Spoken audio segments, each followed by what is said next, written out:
We all know many successful entrepreneurs and startup owners. Now, also, we always wonder that what we require to be one in future. So no more worries because one of the best CEO of the year is today with us. That's Mr. Devesh Chawla. Mr. Devesh is an egregious strategist, a mentor, a effective leader, out-of-box thinker, investor, and to sum up it all, an all-rounder. A highly sought after speaker and yet a very good listener. He is known as highly regarded for his brisk planning and execution. He is deeply committed to all the value to the startup ecosystem and evaluation the entrepreneurship picture in India. Chatur Ideas is his heartfelt and sincere effort to create an one-stop solution for startups and entrepreneurs. Devesh Chawla is founder and CEO of Chatur Ideas. Chatur Idea is a startup enabling platforms with over 950 startups and 1,500 plus investors where startups gets funding, mentoring, and 360-degree execution support. After acquiring Nature Talent Academy, India's first institute for entrepreneurs, present across 125 plus cities and trained more than 34,000 entrepreneurs. Chatur Idea is training young entrepreneurs across institutes and providing them access to its vast ecosystem so as to enrich the entrepreneurship culture right from the foundation level. And that's really important. Founder and CEO Mr. Devesh Chawla is a mentor and investor himself and has worked with hundreds of startups including Catapult, Strike, Orbit Marketplace, Gamos, Max Market, Market Plus, and many more.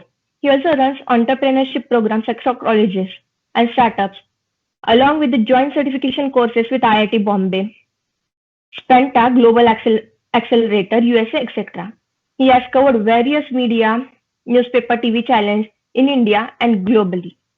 Awarded as CEO of the year 2019 in Dubai by GISR Foundation and American College of Dubai. He is not just a mentor but a TEDx speaker. He was a part of the think tank series on IPR, on National IPR Policy, A Way Forward, supported by MSME, Ministry of India. He is also nominated for the Business World 40 Under 40, and that's really one of the great achievements. Keynote speaker at What Next 2018, along with two more amazing personalities, Sanjeev Sangal and Ritesh Agrawal. Chatur Idea has been awarded many awards, and one of it is it was India's leading startup enabling platform at the International BRICS, that's Brazil, Russia, India, China, and South Africa conclave. Chatur Idea has been selected as top 5 uprising startups of India by Tech in Asia. Mr. Devesh is also sits on the mentor planner of the Jharkhand government, India. He is awarded with the Youth Leadership Award by the Trade Commissioner of Canada. He is also awarded as Entrepreneur of the Year 2018. This was presented by Ashwin Kumar Chaubey, Minister of State for Health and Family Welfare. Awarded with Mahatma Gandhi Samman, which is only given to the 25 Indians all over the world. We can speak about him whole evening, and that's really, he has like many achievements in his life that's worth it, sir. Heartily congratulations for so many of it. This list will go on. So please help me to welcome Mr. Devesh Chawla for our today's session, How to be Entrepreneur of the Year. So good evening, everyone. Thanks for the warm introduction. How do you guys want this session? So do you want me to talk or do you guys want to make an interactive session? So we understand that we have limited time. So what we can also do is, if you guys have any questions, you can start shooting to me. While I'll talk to you guys about entrepreneurship, I might ask you a few questions while I speak. In the meantime, if you have any questions pertaining to what I'm talking or anything else on entrepreneurship, please feel to write to me on the chat box and I'll try to answer as many questions as I can. So great. So good evening, everyone. Let me understand from you guys. I understand all of you guys are here and you guys are interested to understand more about entrepreneurship. What is the prime reason for you guys to be entrepreneurs? Why do you all want to be entrepreneurs? What's in your mind? What's the reason? that makes you being an entrepreneur? Why do you guys want to be an entrepreneur in the future? Why are you part of this session? What inspires you all? What motivates you all to be an entrepreneur? Would look forward to your inputs.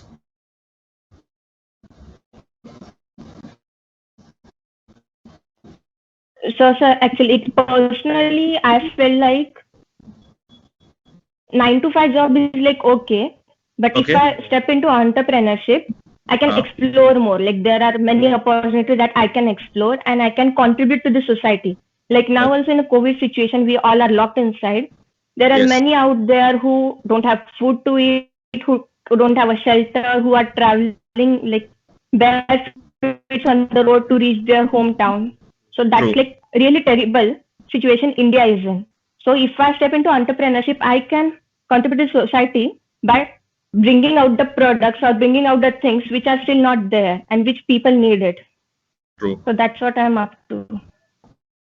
Perfect. So very interesting reason that you have. Anyone else who has something else on their mind? Why do they want to be entrepreneurs? Uh, so I think security and a standard job is highly overrated. There is no Okay. point. There is no you can't. There's no passion or there's no excitement in a day-to-day thing, right? Hmm. And I believe entrepreneurship challenges you to every step. Gives you that extra adrenaline kick Hmm. that pushes you towards entrepreneurship more than anything else. It's Okay. that flight, of adrenaline that you want, that Okay. challenge you want. Okay. Fine. Anything else, guys? You want to Profits. profits? Okay. That's Profits are the one thing which always motivates the entrepreneurs. Like people who want to increase the valuation of their money, okay. and it's in fact it speaks about the individuality and flexibility too. Okay. People who want to enjoy the limelight. Okay. Yeah. Perfect. Very nice. Anything else? Sir, the idea of being influential in the society, Okay. because most of the people they actually wanted to share their ideas to everyone, Hmm. but they actually can't.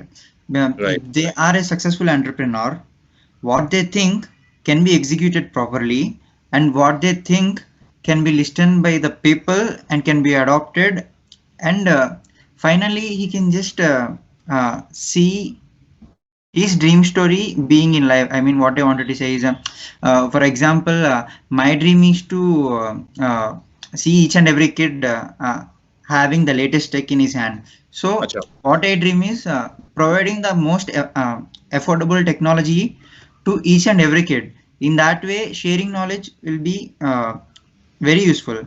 But if I work under a manager, I can just give it as a suggestion, but I just can't execute my idea, right? But Okay. if I'm an entrepreneur, I can just create an influence in the society, and also I can motivate my team and as well as motivate others.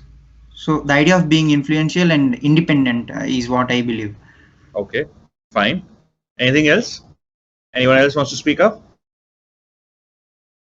Okay. Great. So I understand. So these are some We have suggestions. some That answers in the yeah. chat window. Uh, Yes, please. Joyson says passion. Entrepreneurship is a passion for him, and Oh, Abhishek says he doesn't need a passive income. He doesn't want to live a middle class life in the future. okay. Okay. Interesting. So great. So I'll tell you what are the reasons usually people have, and most of the reasons you all have mentioned. A is passion, B is money, C is to be your own boss, D is to not have a passive income, have an active income. Fifth is to maybe create a glamorous life. Some is maybe to create employment. Some have said that they want to bring a change. Some have said that they don't want a 9 to 5 and be their own boss. I think I mentioned that earlier. Now, if you see most of these reasons that you talked about, most of these reasons can also be fulfilled in terms of being your own boss, not working a 9 to 5, having a glamorous life, making more money, having an active income, even by being an intrapreneur. So, what's an intrapreneur? Intrapreneur is you pick up a job and you work like an entrepreneur there. Now, let me give you an example. Uh, look at Indra Nui, right? She's a COO of PepsiCo, right? Do you think she has any of those few points that you mentioned that a typical job goer has? No. She's like an entrepreneur, right? She runs PepsiCo, but like an entrepreneur. She gets good salary. She's her own boss. She doesn't have to work 9 to 5. She has a glamorous life. She calls the shots. She doesn't have to listen to people. She has to tell what is to be done. Why I'm giving you her example is because if your reasons are these reasons that you talked about, if the reasons are not fulfilled in your entrepreneurial journey, you may not want to become an entrepreneur, because entrepreneurship looks very glamorous from outside, but within it's a lot of hard work. Let me give you a small example with what I'm trying to say. You guys would have heard of Pablo Picasso, right? Who was the Spanish painter. One day, a woman walks up to him. She finds him on the street and she runs towards him and she is like, I've heard a lot about you. I've seen you at so many places. You're such a famous painter. I have this piece of paper. Can you just draw something for me? He's like, get me the paper. He draws something for 30 seconds. He gives it to her. He says, go sell it. You'll get 50 lakh rupees. She's like, you got to kidding me. He's like, I got to go. Bye. And he moves away, right? And she's stunned. She's like, I think this guy, along with his fame, has got nuts. How can this painting that he did in 30 seconds fetch me 50 lakh of rupees? And she goes to a few guys, who buy paintings, and when they look at the painting, they're like, is this Pablo Picasso? So she's like, yes. They're like, okay, we will pay you 50 lakhs for this. And she was shocked. She went to somebody else. That person again said, we are willing to pay 50 lakhs. So she went to at least 5 vendors, and all the 5 were ready to pay her a minimum of 50 lakh of rupees. Some are also ready to pay her higher. She got stunned, and then she figured out, where can I meet this guy again? And then she kept following, and finally she came to know he's a part of an exhibition that's happening somewhere in the country, and she rushed to that place and she tried to get a moment with him. And she said, I was surprised and amazed to see that your painting, which you do in 30 seconds, is 50 lakh of rupees. She's like, can you also teach me how to draw something in 30 seconds and make 50 lakh? He's like, you can see today that I can make 50 lakh painting in 30 seconds, but you have no idea of the last 30 years of slogging that I've gone through to reach this level. So what I'm trying to share here with all of you is that it looks very glamorous from outside, that you make money, you're powerful, you call the shots, you are raising a lot of money, you are being your own boss, you are making superb money, you're having a luxurious life, but nobody knows the kind of hard work that goes behind that. Let me give you another example. You all have heard about Snapdeal, right? It was a part of an event where Rohit Bansal and I were together, and over dinner I and Rohit were talking, and this conversation happened around 5 years ago. So Rohit Bansal is the co-founder of Snapdeal, and I was asking him that, Rohit, you have made Snapdeal such a big brand, and at this young age of 28, 29, you are like minting money. What's the secret, and how do you feel about it? He's like, Devesh, you are seeing my success today.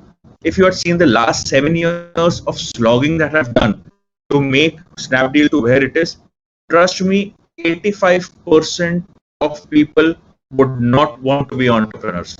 Now that's what an entrepreneurial journey is all about. So what I'm trying to say here is, the reason to be an entrepreneur should not be these reasons, but these reasons are pretty superficial. There has to be a deep within reason to be an entrepreneur. For instance, to create change. For instance, to solve a problem point that not only helps people but also creates revenue or money for the entrepreneur. To give you an example, we all know about Uber, right? So when Uber was started by Travis Kalanick, what had happened was he was in San Francisco waiting for a cab to come in. He waited for like 20 odd minutes and there was no cab coming. He was standing in the scorching sun and he was like, was when the cab would come in. At that point of time, he thought, what if I could create an app where the app talks about how far the cab is, how much distance I have to travel, what will the cost for that, how much time would that take, is the driver fine enough, how much money I would be charged, and all of this should be cheaper than having my own car with the driver. and he realized that the problem that he's facing is faced by millions of people around the world. So the first thing is he figured out a problem that he's personally experiencing. You know, when you experience a problem that when you solve a problem that you experience personally, your passion towards that is way too high. And then you're not working for money, glamour, or a luxurious life, but you're working to solve that problem at the same time make money. The second thing is, can I make money through this? Yes, you can make money because it's cheaper than having your own car and having a driver. And at the same time, it's solving a problem. And Uber came into existence, and today it is one of the largest taxi hailing apps in the world, right? If you guys would have watched that Hindi movie called Toilet Ek Prem Katha, in which Akshay Kumar goes to the BMC officer, and that the BMC officer tells him, when your problem is your own personal problem, you work towards it. So when he realized that his wife is not going to stay with him and she's leaving the village because they don't have a toilet in the house, this guy ensured and went to all extents to ensure that there is toilet in the house and in the village, right? Now, this is what it happens when you have a personal problem that you're solving. You're passionate about it, you see revenue in it, you see profitability, and you're there with it irrespective of anything, right? Whereas in the former case, where you're just working for a 9 to 5, not a 9 to 5 job, and for a luxurious life to make more money, to have glamour, if these things are not fulfilled, maybe you'll work on your entrepreneurship journey for the next 10 months, 15 months, 24 months maximum, right? Or 36 months, as the thumb rule says. If you can survive a business for 3 years, you can take it long. But the first 3 years are the most testing times, and where if you see 95% of entrepreneurs shut their shops.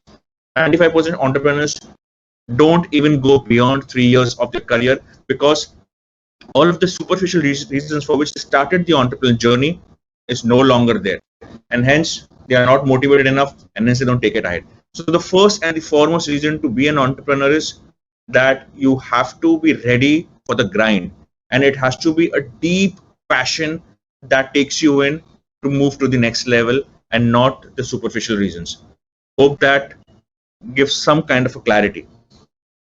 In fact, when I invest in my portfolio companies and when I invest into startups, I usually ask my startups to come with two things. One is a business plan, and the other is a PDF. So when I'm saying a PDF, I'm not saying an Adobe PDF, but PDF stands for perseverance. So P stands for perseverance, D stands for discipline, and F stands for focus.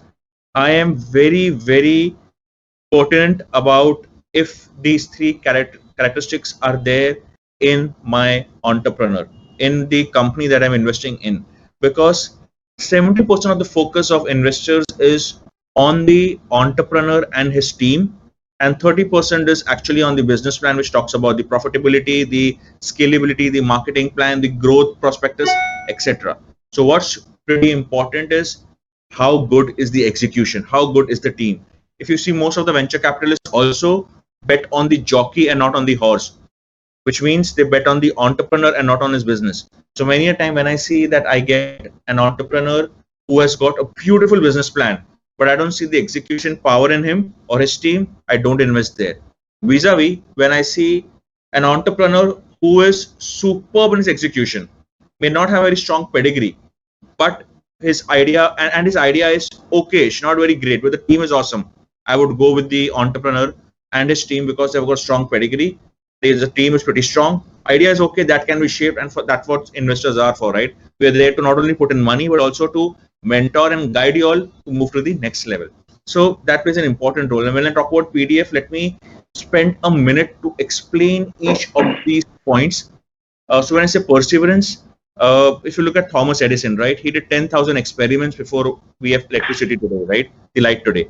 So it's the perseverance. If you look at KFC, Colonel Sanders at the age of 65 knocked more than 1,009 doors before he got his first success, right? Walt Disney, I think 313 failed attempts before what we see Walt Disney yesterday. So perseverance is something that needs to keep going on as an entrepreneur. Discipline is very important. I've seen in a lot of companies, when they get funded, they behave like a college student who has just got his first job and they blow up the entire money, right? They should spend money in sponsorships, they spend money in hiring Bollywood personalities for marketing. Of course, all of this have a science behind it. All of these make sense, but as long as you're doing the direction, if you're just doing to bring in glamour and just bring in Bollywood, Your entire frugality of building the business goes for a toss, and the discipline goes for a toss. And third is focus. I'm not sure if you guys spent time watching the Mahabharat during the lockdown, but there was an incident there where Dronacharya was teaching the Pandavas and the Kauravas archery, wherein he calls in Duryodhan and he says that what all can you see? He said, I can see a bird hanging in the air, I can see some clouds in the background, I can see some leaves. He said, okay, you move aside. He calls in Yudhishthir. He says, what you can see? He says, I can see the bird's eye, I can see the bird's beak, I can see the bird's face. He said, okay, you move aside. He calls in Arjun. He says, what all can you see? He says, I can see only the bird's eye. He again asks him, what all can you see? He says, I can see only the bird's eye. He's like, shoot, and hits the bird's eye. And we all know that he was one of the best archers of his time, right? And that's what is the laser sharp focus an entrepreneur needs to have.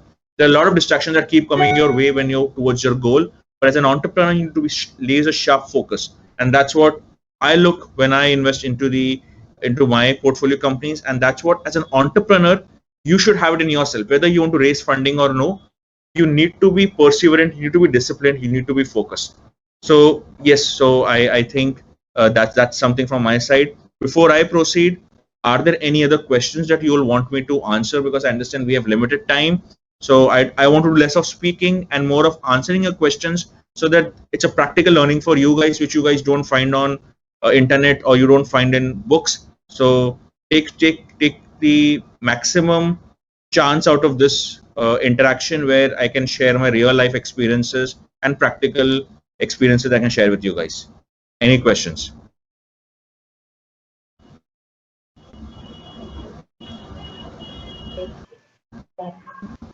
Sure, like we all are like doing graduation right now. Yep. So after the graduation, like, is it like we have two options? We can learn, like we can be a part of some firm or some company, learn there, or directly step into the startup or entrepreneurship. Right. So which option should we choose? Like, what will be the better choice? Surely. So, entrepreneurship is something that cannot be forced upon. It has to come from within. A job can be forced upon somebody, but entrepreneurship cannot.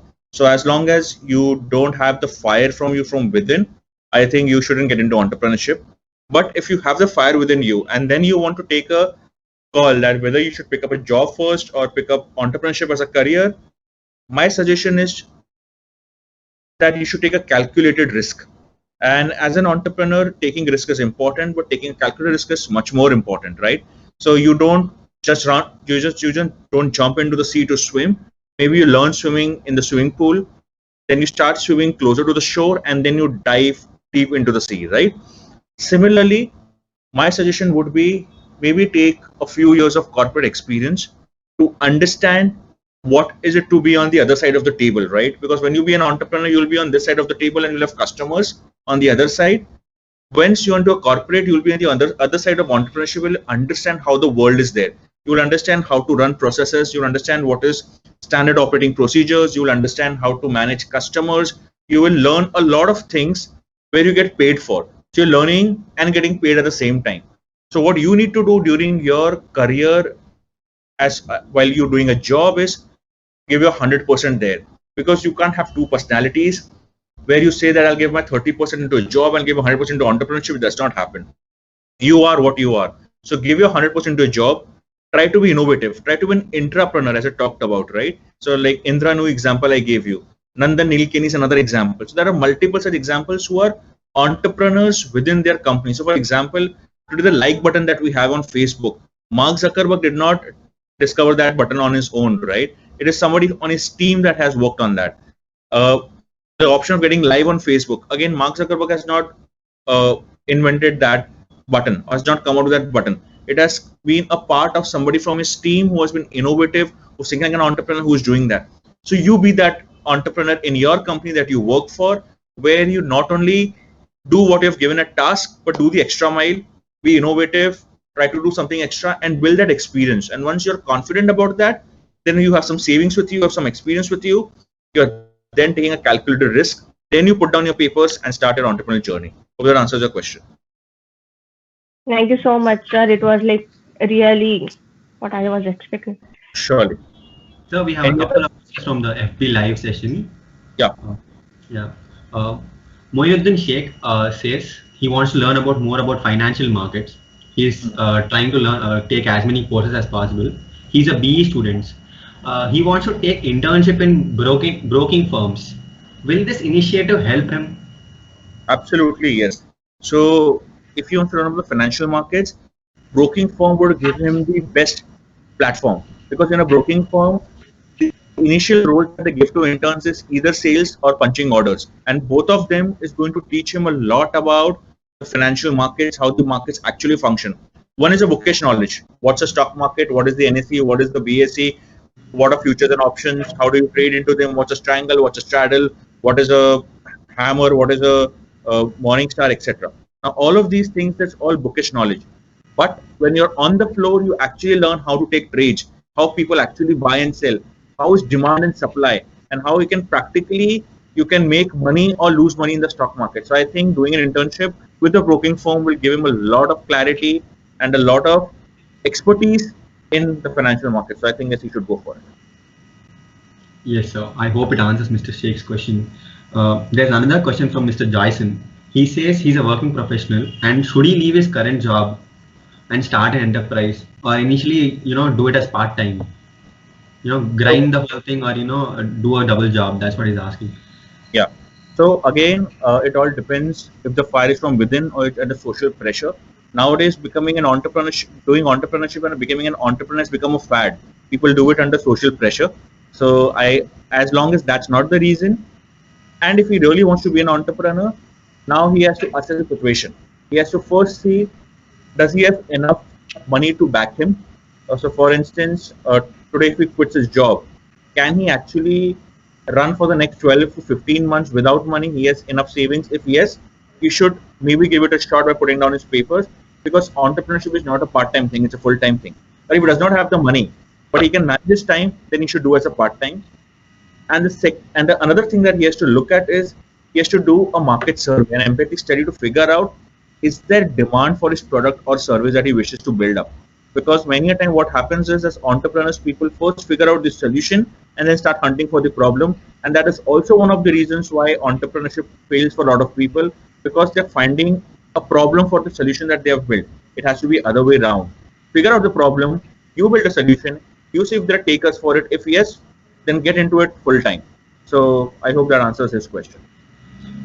There are a couple more questions, sir. Please. There's some questions about competition. There's one specifically, how to face competitions already in the existing market. Right.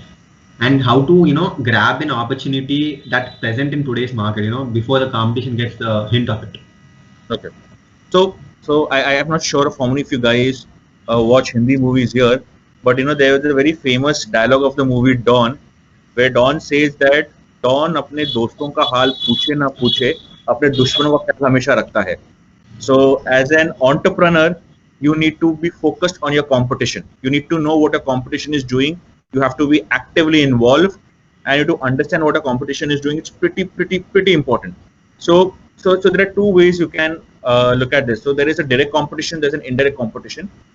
What you need to do is build up a matrix, understand who are direct competitors, who are indirect competitors, write down what are they offering and what do you offer, and you see where you are better than them, and wherever you're better than them, start building on that and become more and more strong. Wherever you see they are better than you, figure out a way how you can get stronger than them and start building on that. And there's a third point where you figure out that they are stronger than you, but you cannot get stronger because of the unfair advantage that they have with them. In such a case, don't try to compete with them. Sometimes join hands and work and build a product together or a service together. Every time competing is not the solution. For instance, you are trying to build up something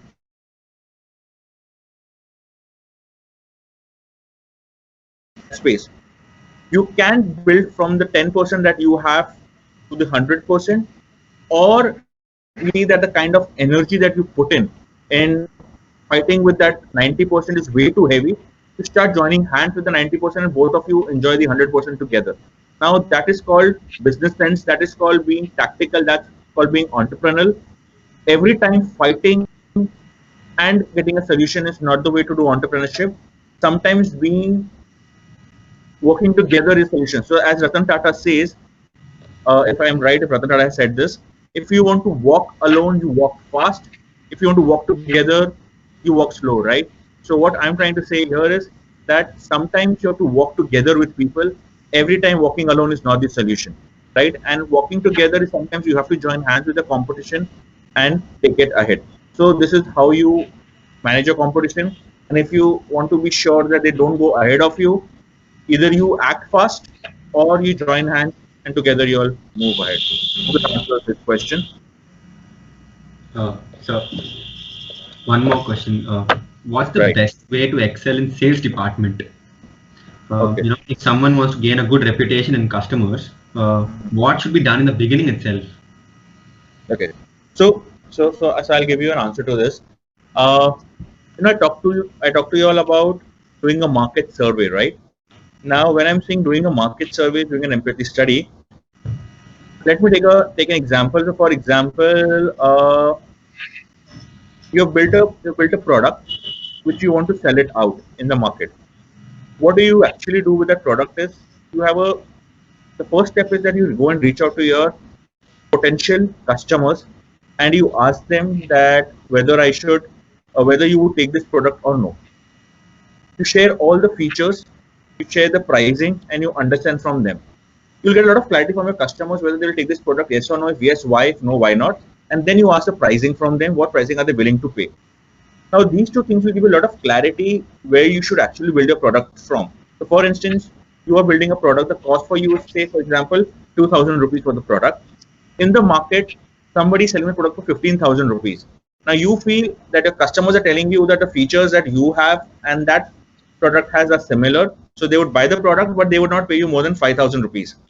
You should be more than willing to agree to the price and build the product and start the sales at 5,000 because the person selling for 15,000 has built a brand over the last 35, 40 years. That person has an after sales team. That person has a brand. There are multiple factors that get into that. You cannot compare yourself with that at day one. So you need to understand that as long as the cost is not getting hindered, go for it, right?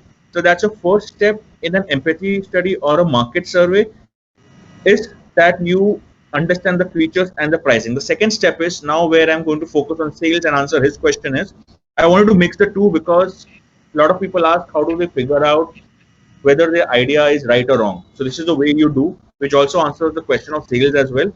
Is first you've done a market survey to figure out is your idea working or no with your customers and you understand from them.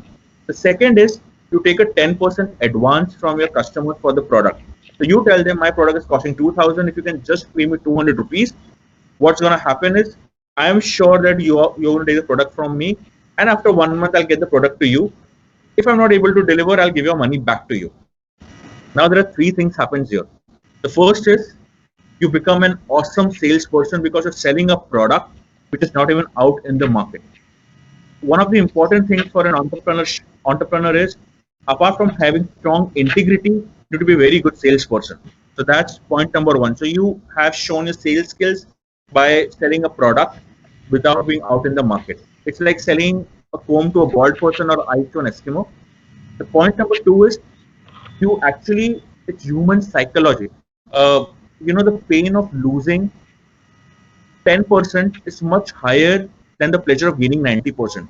Let me give you an example. All of you guys use Paytm, right? Now, if I say that today you have 50 rupees in your Paytm wallet, if you don't spend it today, it will get expired tomorrow. I'm sure most of you guys are going to use that Paytm to buy anything online, right?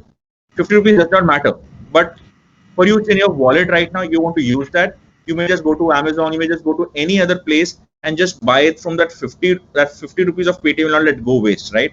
But at the same time, if you're walking on the road and you find a 500 rupees note, right? What are you going to do? Are you going to put in a pocket or you figure out a poor person, give it to that person because it does not belong to you?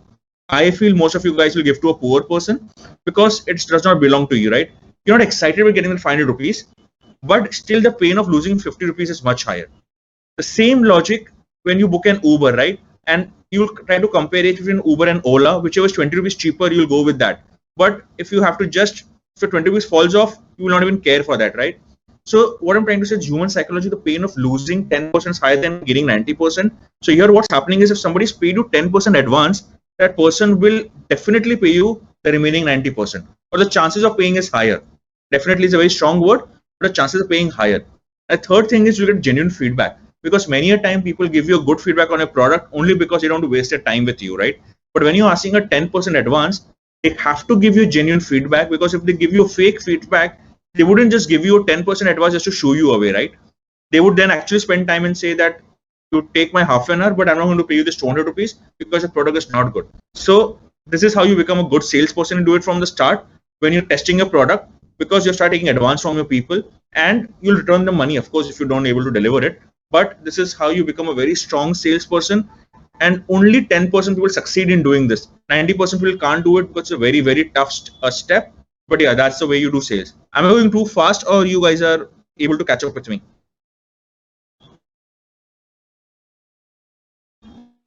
It's going smooth, sir. Going smooth? Perfect. Okay, great. Yes, sir.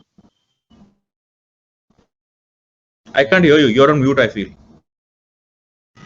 One last question, sir. We are running out of time. So Surely. there's been an increasing, demand for, value-oriented or, ethic-oriented startup companies, that companies that are embedded with some values or, some cause, and versus companies that, don't have any of these things. They have an unfair advantage of not having these extra costs.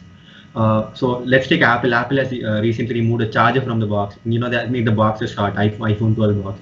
So they are making a move towards, helping in the climate change. How much is it feasible for a small startup starting out today, to get these kinds of values embedded in them? Is it worth the extra additional cost they will incur, or the potential customers they lose because of these costs? So initially, you need to focus as an entrepreneur or as an early stage startup on building profitability.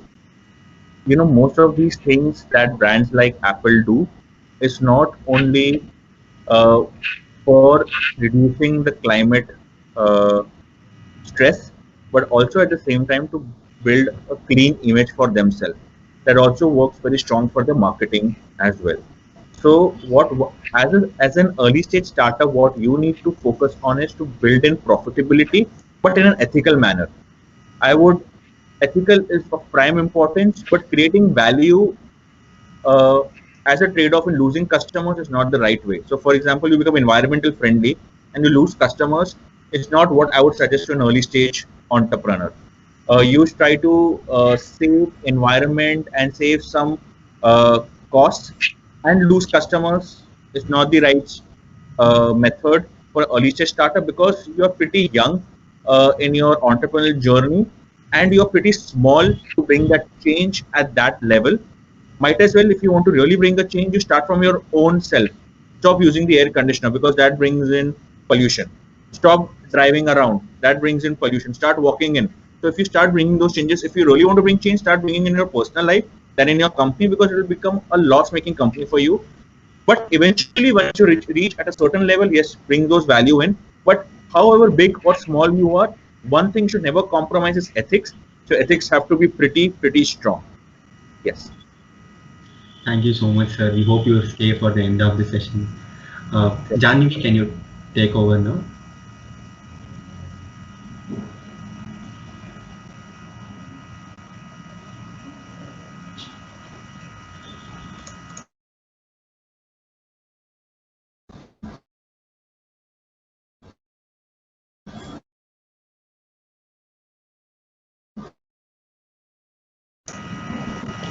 Janvi and Lahari, please. Thank you so much, sir. Now I'll request Lahari to give a vote of thanks. It was really amazing session, actually. Thank you. Thank you so much, sir. It was really amazing session. Like, you cleared a lot of myths about entrepreneurship, like seeing it as an external glory.